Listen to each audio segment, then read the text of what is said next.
Hello welcome back. അപ്പോൾ ഇന്ന് ശനിയാഴ്ച മെയ് 16 എൻ്റെ ബർത്ത്ഡേ ആണ്.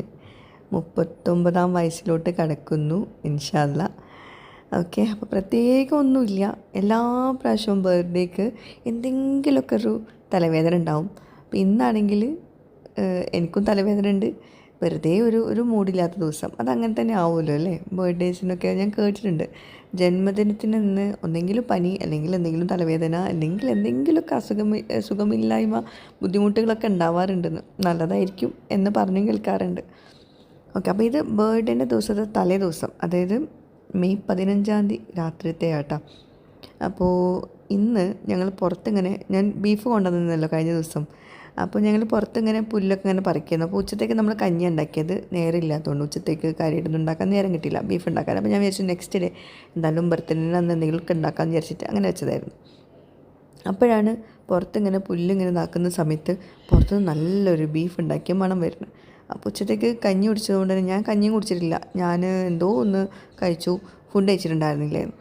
അപ്പോൾ അതുകൊണ്ട് തന്നെ ആ ഒരു മണം വന്നപ്പോൾ പിന്നെ ഒന്നും നോക്കിയില്ല. എനിക്കുണ്ടല്ലോ എന്തെങ്കിലും ഒരു സ്പെഷ്യലായിട്ട് ഉണ്ടാക്കണം തോന്നി. ഇനിയിപ്പോൾ ബിരിയാണി ഉണ്ടാക്കാൻ തോന്നിയല്ലോ, ഞാൻ വിശന്നിരിക്കുകയാണെങ്കിൽ ഞാനത് ബിരിയാണി ഉണ്ടാക്കും. അതെൻ്റെ ഒരു ശീലമായിപ്പോയി. അപ്പോൾ വേഗം ആ ഫ്രീസറിൽ നിന്ന് ബീഫ് എടുത്ത് പുറത്ത് വെക്കാൻ പറഞ്ഞു റീനിനോട്. എന്നിട്ട് പുറത്ത് ഒരു 6:30 ആ സമയത്താണ് ഞാൻ ബീഫ് ഉണ്ടാക്കുന്നത്. അങ്ങനെ ബീഫ് പുറത്ത് വെച്ചു, ഐസ് പോയിട്ട് മുറിച്ചു, അങ്ങനെ ബീഫ് ഉണ്ടാക്കി കറി വെച്ചിട്ടാ. നമ്മളിങ്ങനെ പെട്ടെന്ന് ഉണ്ടാക്കുമ്പോഴുണ്ടല്ലോ ആ ബീഫിന് ഭയങ്കര ടേസ്റ്റാണ്. കാര്യമായിട്ടൊന്നും ഉണ്ടാക്കിയിട്ടുണ്ടായിരുന്നില്ല, എല്ലാം കൂടി അങ്ങോട്ട് കുക്കറിൽ വേവിച്ചു. ഞാൻ അടുപ്പത്തൊക്കെ നല്ല രീതിയിൽ നല്ല റെസിപ്പിയൊക്കെ വെച്ചിട്ട് ചെയ്യാമെന്ന് വിചാരിച്ചൊരു സംഭവമായിരുന്നു ഈ ഒരു ബീഫ്. പക്ഷേ ഇത് രാത്രിയിൽ ഉണ്ടാക്കിയതുകൊണ്ട് തന്നെ അടുപ്പ് കത്തിച്ചില്ല, വിറകടുപ്പേ അത് കത്തിച്ചില്ല. പിന്നെ ദോശ ഉണ്ടാക്കി, നീർദോശയും. അപ്പോൾ ഇതാണ് ബീഫ്. ബീഫിൻ്റെ കളർ കണ്ടിട്ട് നിങ്ങളൊന്നും വിചാരിക്കേണ്ട, കാണുന്ന പോലെയല്ല. ആ ഒരു സൂപ്പ് ടെക്സ്ചറിലാണ് ഈ ഒരു ബീഫ്, വല്ലാണ്ട് കുറുക്കിയെടുത്തിട്ടില്ല. പക്ഷെ ഭയങ്കര ടേസ്റ്റ് ആയിരുന്നു കേട്ടോ. അതായത് എന്താ പറയുക, ഇതിൽ അധികം നെയ്യൊന്നും ഉണ്ടായിരുന്നില്ല ഈ ഒരു ബീഫിൽ, അതുകൊണ്ട് നല്ല ടേസ്റ്റ് ഉണ്ടായിരുന്നു. നല്ലൊരു കറി, ബീഫ് കറി. ആദ്യം ഞാനിത് വരട്ടിയെടുക്കാമെന്ന് വിചാരിച്ചു. പിന്നെ ഒന്നാമത് സമയമില്ലായിരുന്നു, കാരണം ഉച്ചത്തേക്ക് ഫുഡൊന്നും കഴിച്ചിട്ടില്ലായിരുന്നല്ലോ. പിന്നെ ബാക്കി എല്ലാവരും കഞ്ഞിയാണ് കുടിച്ചത്. അപ്പോൾ അതുകൊണ്ട് തന്നെ എല്ലാവർക്കും ഒരു മൂഡ് ഓഫ് പോലെ. അപ്പോൾ പിന്നെ നമ്മൾ വേഗം ചായയൊക്കെ ഉണ്ടാക്കി, ദോശ ഉണ്ടാക്കി, ബീഫ് കറിയും കൂട്ടി നന്നായിട്ട് ഡിന്നർ കഴിച്ചു. ഡിന്നർ കുറച്ച് നേരത്തെയായിരുന്നു കഴിച്ചത്. അപ്പോൾ ഇത്രയേ ഉള്ളൂ. നമ്മൾ എന്താ പറയുക, മൂഡ് ഓഫ് ആവുക, അല്ലെങ്കിൽ നമ്മൾ എന്തെങ്കിലും കാര്യം വേണമെന്ന് വിചാരിച്ചാൽ ഇത്രയേ ഉള്ളൂ പണി. അപ്പം ചിലരൊക്കെ പറഞ്ഞു കേൾക്കാറുണ്ട്, ഈ മഗ്‌രിബിന് ശേഷം പിന്നെ മീൻ മുറിക്കൂല, ചിക്കൻ കഴുകൂല, അതൊന്നും നമ്മൾ കയ്യിലാക്കിയാൽ ശരിയാവില്ല, അങ്ങനത്തൊക്കെ. എനിക്കങ്ങനെയൊന്നുമില്ല കേട്ടോ. എനിക്ക് എന്താണോ ഇഷ്ടം കഴിക്കാൻ, ഞാനതിപ്പോൾ മീനാണെങ്കിലും അത് 10 മണിക്ക് രാത്രി 10 മണിക്ക് കൊണ്ടുവരികയാണെങ്കിലും ഞാനത് ഉണ്ടാക്കും, കഴിക്കണം എന്നുണ്ടെങ്കിൽ. അല്ലാച്ചാൽ പിന്നെ നോക്കിയിട്ട് കാര്യമില്ല. റീനുൻ്റെ +2 ഒക്കെ കഴിഞ്ഞുകൊണ്ട് ഇപ്പോൾ ഒരു സമാധാനമുണ്ട്. എന്താ വെച്ചാൽ പാത്രം കഴുകലിപ്പം റീനിൻ്റെ ഡ്യൂട്ടിയാണ്. അത് എന്ത് ബ്രേക്ക്ഫാസ്റ്റ് ആണെങ്കിലും ലഞ്ച് ആണെങ്കിലും ഡിന്നർ ആണെങ്കിലും പാത്രം കഴുകൽ റീനു അത് ഏറ്റെടുക്കും. പിന്നെ ക്ലീനിങ് ആണെങ്കിൽ റോസും. അങ്ങനെയാണ് ഇപ്പോൾ ഇവിടുത്തത്. ഉണ്ടാക്കൽ ഞാനും. അപ്പോൾ പെൺകുട്ടികളാവുമ്പോഴുള്ളൊരു ഗുണം അതാണ്. ഇനിയിപ്പോൾ ആൺകുട്ടികളും അങ്ങനെ ചെയ്യുന്നവരുണ്ട് കേട്ടോ, അത് വേറെ കാര്യം. അങ്ങനെ ഭക്ഷണം ഉണ്ടാക്കുന്നതിനേക്കാളും ബുദ്ധിമുട്ട് എന്താണെന്നറിയോ, ഈ ഒതുക്കി വെക്കലാണ്. നമ്മൾ ഭക്ഷണം കഴിച്ചതിൻ്റെ പാത്രങ്ങൾ കഴുകൽ മാത്രമല്ലല്ലോ, എല്ലാം നമ്മൾ ഒതുക്കി വെച്ചാൽ രാവിലെ എണീറ്റ് കിച്ചണിലോട്ട് വരുമ്പോൾ ഒരു മൂഡൊക്കെ ഉണ്ടാവുള്ളൂ, ബ്രേക്ക്ഫാസ്റ്റ് ഉണ്ടാക്കാനുള്ള രസമാണ്. അപ്പോൾ ഇവരെല്ലാവരും കിച്ചണിൽ പോയി, എന്നാലും അതും ഇതൊക്കെ ഒന്ന് ഒതുക്കി വെച്ച്, എനിക്കുണ്ടല്ലോ ഞാൻ വെച്ച സാധനങ്ങൾ ആ വെച്ച പോലെ ഇല്ലെങ്കിൽ എനിക്ക് ഭയങ്കര ഡിസ്റ്റർബൻസാണ്. അത് ഫ്ലാറ്റിലായപ്പോഴും അങ്ങനെ തന്നെയാണ്. ഞാനിങ്ങനെ എല്ലാവരും കിച്ചണിലോട്ട് കയറ്റൂല. അപ്പോൾ ഇങ്ങനെ പറയണ, എനിക്കിങ്ങനെ ഒറ്റയ്ക്ക് പണിയെടുക്കാനും വയ്യ, എന്നാൽ ഞങ്ങൾ കയറിയാൽ എനിക്ക് ഭയങ്കര പ്രശ്നമാണ്. ശരിയാണ്, കാരണം നമ്മളെല്ലാവരും കൂടി കയറുമ്പോൾ നമ്മൾ വെച്ചതൊക്കെ മാറ്റി വയ്ക്കും. പാത്രങ്ങളൊക്കെ ഞാൻ വെച്ച പോലെ ഇല്ലെങ്കിൽ എനിക്ക് ഭയങ്കര ഇറിറ്റേഷനാണ്. അത് എന്താ, മിക്ക ലേഡീസും അങ്ങനെ തന്നെയാണ്. ഞാൻ എൻ്റെ ഉമ്മയൊക്കെ പറഞ്ഞു കേട്ടിട്ടുണ്ട്. നമ്മളൊന്ന് വെക്കും, അവിടുന്ന് മാറ്റി വേറെ ആരെങ്കിലും വെച്ച് നമ്മൾ നോക്കുന്ന സമയത്ത് കണ്ടില്ല എന്നെങ്കിൽ ഭയങ്കര ഇറിറ്റേഷനല്ലേ. എനിക്ക് ആ സംഭവമുണ്ട്. അപ്പോൾ ഇതൊക്കെ ഞാനിങ്ങനെ എല്ലാം സെറ്റാക്കി വെച്ചിട്ടുണ്ട്. പിന്നെ നമ്മുടെ ഇതുണ്ടല്ലോ മണി പ്ലാന്റ്, ആ ഒരു വെള്ളത്തിലാണ് ഞാൻ ഇട്ട് വെച്ചിട്ടുള്ളത്. അത് എനിക്കെല്ലാം സിംഗിളായിട്ടുള്ള പോട്ടിൽ വെക്കാനുള്ളതാണ്. എല്ലാം കൂടി ഞാൻ ഒരുമിച്ച് ഇപ്പോൾ വെച്ചതെന്ന് വെച്ചാൽ എല്ലാത്തിനും വേരൊക്കെ വരട്ടെ, എന്നിട്ട് നല്ല കുട്ടപ്പനായിട്ട് എല്ലാം നമ്മൾ സെപ്പറേറ്റ് മാറ്റി വെക്കണം. അപ്പോൾ അങ്ങനെ ഫുള്ള് പച്ചപ്പാവും. അങ്ങനെയൊക്കെയാണ് വിചാരിക്കുന്നത്. എല്ലതും മീൻസ് ഏതൊരു കാര്യമാണെങ്കിലും നമ്മൾക്കത് പെർഫെക്ഷൻ വരണമെങ്കിൽ അതിന് സമയമെടുക്കും. പിന്നെ അതുപോലെ യൂട്യൂബേഴ്സ് അല്ലാത്ത അല്ലെങ്കിൽ കോണ്ടൻറ്റ് ക്രിയേറ്റേഴ്സ് അല്ലാത്ത നമ്മുടെ വ്യൂവേഴ്സിനോട് പറയാനുള്ളൊരു കാര്യമുണ്ട്. റിയൽ ലൈഫും ഭയങ്കര വ്യത്യാസമാണ്. റീലിൽ നമ്മൾ എല്ലാം നമ്മൾ ഭംഗിയുള്ളത് മാത്രമേ നമ്മൾ വെക്കുള്ളൂ അല്ലേ, അല്ലാണ്ട് കേട് വന്ന ഭാഗങ്ങളൊന്നും നമ്മൾ റീലിൽ നമ്മൾ കാണിക്കില്ല. മാക്സിമം പെർഫെക്റ്റ് ആയിട്ടേ കാണിക്കുള്ളൂ. പക്ഷെ അത് വെച്ചിട്ട് നമ്മൾ റിയൽ ലൈഫ് അങ്ങനെ ആവണമെന്നില്ല. ഇപ്പോൾ ഞാനിപ്പം ഈ ഒരു കിച്ചൺ ഉണ്ടല്ലോ, മറ്റേ കിച്ചണില്ലേ വൈറ്റ് കിച്ചണ്, അവിടെ നമ്മൾ എപ്പോഴും നല്ല ഭംഗിയുള്ള സാധനങ്ങളെ കാണിക്കുള്ളൂ. പിന്നെ ഞാൻ എപ്പോഴും വീഡിയോയിൽ പറയാറുണ്ട്, ഞാൻ എൻ്റെ കിച്ചണ് വൃത്തിയാക്കിയിട്ട് ഞാൻ നിങ്ങളുമായിട്ട് ഷെയർ ചെയ്യാറുള്ളൂ. അപ്പോൾ അത് എന്ന് വെച്ചാൽ നമ്മൾ കിച്ചൺ എപ്പോഴും വൃത്തിയായിട്ടിരിക്കണം എന്നല്ല, അല്ല വൃത്തിയായിട്ടുണ്ടാവും എന്നല്ല കേട്ടോ. നമുക്കൊരിക്കലും പോസിബിൾ അല്ല. നമ്മളൊരു വീട്ടിൽ ഫുൾ ടൈം ജോലി ചെയ്യുന്ന ഒരാളാണെങ്കിൽ, അല്ലെങ്കിൽ നമ്മുടെ ഇബാദത്തുകളും അതൊക്കെ എടുക്കുന്ന ആൾക്കാരാണെങ്കിൽ നമ്മൾ കിച്ചൺ എപ്പോഴും വെട്ടിത്തിളങ്ങുന്ന രീതിയിൽ എപ്പോഴും പറ്റണം എന്നില്ല. അത് ഫുഡ് ഉണ്ടാക്കുന്ന ആളാണെങ്കിൽ ഒരിക്കലും ആവില്ല. ഓക്കെ, അപ്പോൾ നമ്മൾ ഇപ്പം ആരൊക്കെയോ പറഞ്ഞിരുന്നു നിങ്ങളെ വീട്ടിൽ മൊത്തം സെറാമിക് പാത്രങ്ങളൊക്കെ വെച്ച് നല്ല ഭംഗി ഉണ്ടാവും കിച്ചണിലേ. അപ്പോൾ എനിക്ക് ഈ കിച്ചണിൽ സെറാമിക് പാത്രങ്ങൾ വെക്കാൻ താല്പര്യമില്ല. പിന്നെ നമ്മുടെ വ്യൂവേഴ്സ് ഇങ്ങനെ എപ്പോഴും പറഞ്ഞപ്പോൾ ഞാൻ അവിടെ ഇവിടെയൊക്കെ എന്തൊക്കെയോ വെച്ചിട്ടുണ്ട്. പക്ഷേ എന്നാലും എനിക്ക് ഈ കിച്ചൺ ഭയങ്കര കംഫർട്ടബിളായിട്ട് എനിക്ക് ഈസി ആയിട്ട് എളുപ്പത്തിൽ യൂസ് ചെയ്യാനുള്ള കിച്ചണായിട്ട് മാറ്റാനാണ് എനിക്കിഷ്ടം. അതിന് നമുക്ക് സ്റ്റീൽ പാത്രങ്ങൾ, അലുമിനിയം പാത്രങ്ങൾ, കാസ്റ്റ് അയൺ പാത്രങ്ങൾ അതൊക്കെ പറ്റുള്ളൂ. മറ്റേ സെറാമിക് പാത്രമാകുമ്പോൾ നമ്മൾ ചിലപ്പം തൊട്ടാൽ പിടിച്ചാൽ ചിലപ്പം പൊട്ടി വീഴാനും ഒക്കെ ചാൻസ് ഉണ്ട്. നമുക്കത് എപ്പോഴും ഈസി ആവില്ല. അതുപോലെ തന്നെ വിറകടുപ്പ് കണ്ടപ്പം ആരൊക്കെയോ ചോദിച്ചിരുന്നു, വിറകടുപ്പ് വെച്ചിട്ടുണ്ടെങ്കിൽ ആ കിച്ചൺ മൊത്തം കേടാവില്ലെന്ന്. എനിക്ക് വിറകടുപ്പ് ഇഷ്ടമാണ്. നമ്മളെ ഇഷ്ടത്തിന് വേണ്ടിയിട്ടല്ലേ നമ്മൾ ഓരോ സാധനങ്ങൾ വെക്കുന്നത്. കിച്ചൺ ഉണ്ടാക്കും, നമ്മൾ അത്രയും പൈസ നോക്കി കിച്ചൺ ഉണ്ടാക്കിയിട്ട് വിറകടുപ്പ് വെച്ചാൽ കിച്ചൺ വൃത്തികേടാവും എന്ന് പറഞ്ഞാൽ പിന്നെ നമ്മൾക്ക് അതുകൊണ്ട് എന്താ കാര്യം? വൃത്തികേടാവും. ഭക്ഷണം ഉണ്ടാക്കുന്ന കിച്ചണാണെങ്കിൽ തീർച്ചയായിട്ടും വൃത്തികേടാവും. അത് നിങ്ങൾ ഒന്നും നോക്കിയിട്ട് കാര്യമില്ല, വൃത്തിയിടാം, വൃത്തിയാക്കണം, അതാണ് നമ്മുടെ ഡ്യൂട്ടി. അപ്പോൾ നമ്മുടെ ആ കിച്ചണിലെ പണി കഴിഞ്ഞു. ഈ കിച്ചൺ പിന്നെ ഞാൻ യൂസ് ചെയ്യാറില്ല കേട്ടോ. ഇത് ഫുള്ള് സെറാമിക് പാത്രങ്ങൾ വെച്ചിട്ട് ഇങ്ങനെ ഡെക്കറേഷനുള്ള ഒരു എൻ്റെ വീഡിയോ മീൻസ് ഇൻസ്റ്റഗ്രാമിൽ എനിക്ക് എടുത്ത് തുടങ്ങിയിട്ടില്ല. അതിനായിട്ടുള്ളൊരു വീഡിയോ എടുക്കുന്ന ഒരു കിച്ചണാക്കി മാറ്റാനുള്ള ഒരു കിച്ചണാണത് കേട്ടോ. ഇതിൽ ഫുൾ ടൈം കിച്ചൺ കുക്കിംഗ് പറ്റില്ല, കാരണം വൈറ്റും കൂടി ആകുമ്പോൾ വൃത്തിയാക്കാൻ പറ്റില്ല. അതാണ് ബുദ്ധിമുട്ടാണ്. മറ്റേതാകുമ്പോൾ നമുക്ക് വൃത്തിയാക്കാൻ കുറച്ചുകൂടി എളുപ്പമാണ്. ബ്ലാക്ക് അല്ലേ കൗണ്ടർ ടോപ്പ്. പിന്നെ കുറേ ദിവസമായി ചെടി നനച്ചിട്ട് നമ്മൾ ഇൻഡോർ പ്ലാന്റ്സ് ഉണ്ട്.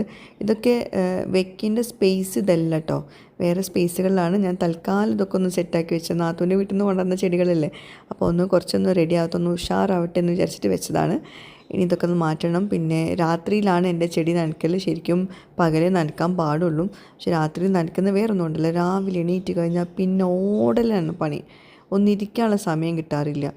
അപ്പം എന്നത് മറക്കും. രാവിലെ എണീറ്റ് കഴിഞ്ഞാൽ അപ്പോൾ ഞാൻ പിന്നെ രാത്രി ആകുമ്പോൾ സമാധാനത്തിലൊക്കെ ഒന്ന് ഒഴിച്ച് എല്ലാമൊക്കെ നോക്കി വെക്കാമല്ലോ.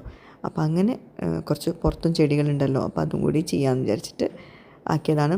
പിന്നെ ആരൊക്കെയോ പറഞ്ഞിരുന്നു വിറകടുപ്പ് കത്തിക്കുമ്പോൾ നിങ്ങൾ ഇത്രയും നല്ല ഭംഗിയുള്ള കിച്ചണിൽ ഇത്രയും നല്ല ഭംഗിയുള്ള വിറകടുപ്പിൽ നിങ്ങൾ ഈ ലോക്കൽ വിറകൊന്നും വെക്കില്ലെന്ന്. നല്ല വിറക് വാങ്ങിക്കാൻ കിട്ടും, അത് വാങ്ങിച്ചിട്ട് യൂസ് ചെയ്യുമെന്ന്. എനിക്കത് കേട്ടപ്പോൾ ഞാൻ കുറേ ആലോചിച്ചു. നമ്മൾ ഇക്കാൻ്റെ ഇവിടെ വീടിൻ്റെ സൈഡിൽ കുറേ പറമ്പുണ്ട്. ആ പറമ്പിലുള്ള വിറകൊക്കെ നമ്മൾ എന്താ ചെയ്യുക? അത് കത്തിക്കാനില്ലല്ലേ. കത്തിക്കാനുള്ള വിറകിന് എന്തിനാണ് നമ്മൾ സ്റ്റൈൽ നോക്കുന്നത്? എനിക്ക് ആ ഒരു പോയിൻ്റ് എനിക്ക് മനസ്സിലായില്ല. ഞാൻ അവരെ കളിയാക്കില്ല കേട്ടോ. നമ്മുടെ വീട്ടിൽ പറമ്പിൽ കുറേ വിറക് കിടപ്പുണ്ട്. അതൊക്കെ എടുത്തിട്ട് വേണം നമുക്ക് കത്തിക്കാൻ. അപ്പോൾ കത്തിക്കാനായിട്ട് നമ്മൾ വിറക് വാങ്ങിക്കുന്നത് വീട്ടിൽ തരല്ലേ. അപ്പോൾ ആ വിറകുകൾ പിന്നെ കേടന്ന് പോവില്ലേ. അപ്പം അതൊക്കെ ഒന്ന് ഒതുക്കി വെക്കാനുണ്ട്. വിറക് വരെ ഉണ്ടാക്കിയിട്ടില്ല, വിറക് പുര ഉണ്ടാക്കിയിട്ടില്ല. ആദ്യം ക്ലീനിങ് നടത്താനുണ്ട് കേട്ടോ. അപ്പം ജസ്റ്റ് പറഞ്ഞതേ ഉള്ളൂ കേട്ടോ. അപ്പോൾ ഇനി കിടക്കാനുള്ള സമയമായി. നെക്സ്റ്റ് ഡേ ആണ് എൻ്റെ ബർത്ത്ഡേ. രാത്രിയിൽ എല്ലാവരും വിഷൊക്കെ ചെയ്തിട്ടുണ്ടായിരുന്നു. പിന്നെ ഒരുപാട് നമ്മുടെ വ്യൂവേഴ്സ് വിഷ് ചെയ്തിട്ടുണ്ടായിരുന്നു. കുറേ ആൾക്കാർ പലയിടത്തും ട്രിവാൻഡ്രം, UAE അവിടെ നിന്നൊക്കെ കുറേ ആൾക്കാർ വിളിച്ചിരുന്നു കേട്ടോ, നമ്മുടെ സബ്സ്ക്രൈബേഴ്സ്. ഒരുപാട് സന്തോഷമുണ്ട്. എൻ്റെ ഫ്രണ്ട്സ് മെസ്സേജ് ആക്കിയിട്ടുണ്ടായിരുന്നു ബർത്ത്ഡേ ആയിട്ട്. ബർത്ത്ഡേക്ക് ഞാനിപ്പോൾ കുറച്ച് വർഷങ്ങളായിട്ട് ബർത്ത്ഡേ അങ്ങനെ ആഘോഷിക്കാറൊന്നുമില്ല. ഓക്കെ, അപ്പം അന്നത്തെ ദിവസം കഴിഞ്ഞു. ഇനി എൻ്റെ ബർത്ത്ഡേ ദിവസം പ്രത്യേകിച്ചൊന്നുമില്ല. രാവിലെ തലേ ദിവസത്തെ ദോശൻ്റെ പൊടി ബാക്കിയുണ്ടായിരുന്നു, ഫ്രിഡ്ജിൽ വെച്ചിട്ടുണ്ടായിരുന്നു, അത് ചുടണം. പിന്നെ ഒരു മധുരം ഉണ്ടാക്കാമെന്ന് വിചാരിച്ചിട്ട് ബ്രെഡ് ടോസ്റ്റ് ഉണ്ടാക്കാമെന്ന് വിചാരിക്കുകയാണ്. തലേ ദിവസം കിടക്കാൻ നേരത്ത് റോയിമോൾ പറഞ്ഞിരുന്നു രാവിലെ ബ്രെഡ് ടോസ്റ്റ് ഉണ്ടാക്കി തരും ഉമ്മൻ്റെ ബർത്ത്ഡേക്ക് എന്ന്. അപ്പം എൻ്റെ ബർത്ത്ഡേ എന്ന് പറയുമ്പോൾ അവരുടെയൊക്കെ മനസ്സിലെന്തെന്നറിയോ, എന്തെങ്കിലും മധുരം കിട്ടുമെന്ന്. റോസുവിൻ്റെ റൂഹിൻ്റെയും മനസ്സിലാട്ടോ മെയിനായിട്ട്. അപ്പോൾ എന്തായാലും കേക്കും എന്തൊക്കെയോ വേണമെന്നൊക്കെ പറയുന്നുണ്ട്. അത് അവർക്ക് കഴിക്കാനാണ്, ഞാൻ കഴിക്കില്ല എന്ന് അവർക്കറിയാം. അപ്പോൾ എൻ്റെ പേരും പറഞ്ഞ് വാങ്ങിക്കുക, അവർ കഴിക്കുക, അതന്നെ. അപ്പോൾ വീണ്ടും നമ്മൾ കിച്ചണിലോട്ട് തന്നെയാണ്. എന്തൊക്കെ ബർത്ത്ഡേ ആണെങ്കിലും നമ്മൾ കിച്ചണിൽ തന്നെയാണ് അല്ലേ. പിന്നെ നമ്മൾ എൻജോയ് ചെയ്യുന്നു. എനിക്ക് പിന്നെ ഒരു വീഡിയോ ആവല്ലോ. ഞാനിതിപ്പം വീഡിയോ ഒന്നും എടുക്കാണ്ട് വെറുതെ കിച്ചണിൽ ഇങ്ങനെ ജോലി ചെയ്യുകയാണെങ്കിൽ എനിക്ക് ഭ്രാന്ത് പിടിക്കും. ഞാൻ വിചാരിക്കും എൻ്റെ ഒരു ദിവസമായിട്ട് ഞാൻ തന്നെയാണോ പണിയെടുക്കുന്നതെന്നൊക്കെ വിചാരിക്കും. ഇത് പിന്നെ വീഡിയോക്ക് ഒരു കോണ്ടൻറ്റും കിട്ടി, അതന്നെ.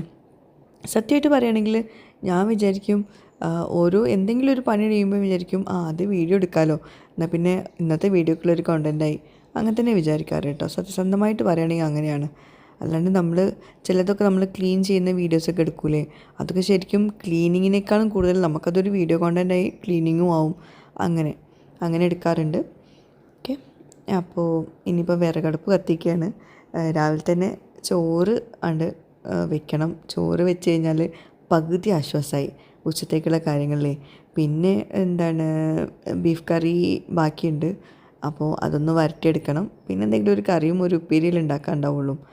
അപ്പോൾ അരി അടുപ്പത്ത് വെച്ചാൽ അത് സാവകാശം ഇരുന്ന് വെന്തോളും. ബ്രേക്ക്ഫാസ്റ്റിനേക്കാളും കൂടുതൽ എനിക്ക് ഈ ചോറിൻ്റെ കാര്യത്തിലാണ് ഭയങ്കര ടെൻഷൻ.